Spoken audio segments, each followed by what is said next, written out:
नमस्कार शेतकरी मित्रांनो, मी डॉक्टर गजानन जयराम गिरे. आपले माझे शेती माझे प्रयोग या यूट्यूब चॅनलवर स्वागत आहे. आपण आपल्या या हळदीच्या क्षेत्रामध्ये उभे आहोत. 1 जूनची हिची लागवड आहे आणि हळदीवरचा मला वाटतं आपला हा दुसरा किंवा तिसराच व्हिडिओ असेल. तर आता हिचं तिसरं निंदन होऊन हिला थोडी आपण सरी पाडली. पावसामुळे सरी खास पडता नाही आली आणि सरी भरी करताना आपण त्यामध्ये जे काही खत दिलं त्या खताचं नियोजन पाहूया आणि हळदीची स्थिती पाहूया आजची. तर आपली ही 2 ते 3 जून रोजी लागवड केलेली हळद अतिशय सुंदर उगवण झालेली आहे.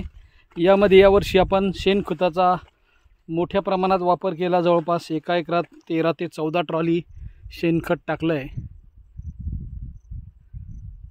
आणि बीज प्रक्रिया करून हिची लागवड केली होती. आज हिला निंदन करून सरी पाडली. काकरावर पद्धतीची आपली ही लागवड होती आणि एक फवारणी झालेली आहे हिला आतापर्यंत. तर अशी ही हळद आहे. अतिशय सुंदर वाढ या साईडला तर एकदम आपण पाहू शकता.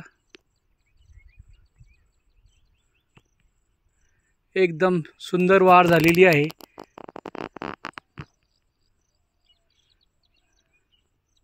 आणि आज आपण हिला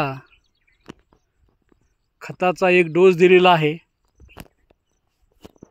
तर या खतामध्ये आपण 8-30-13 क्रॉपटेकचं हे जे खत येतं महाजनचं ते, त्यासोबत युरिया, पोटॅश, ग्रॅन्युल फॉर्ममधला एक किट आणि ऑलविन असं मिक्स करून खत दिलं आहे. तर जी आपण किट टाकली या किटमध्ये काय होतं हे आपण पाहू. या ठिकाणी त्या रिकाम्या बॅग पडलेल्या आहेत. तर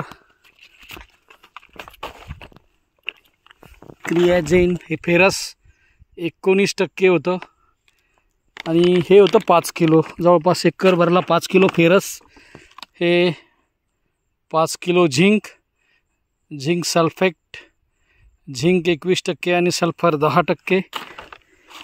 त्यानंतर हे बोरान, हे मॅग्नेज, हे आपण 2 kg एक्स्ट्रा एक बायोस्टिम्युलंट ऑलविन वंडर म्हणून आलं होतं.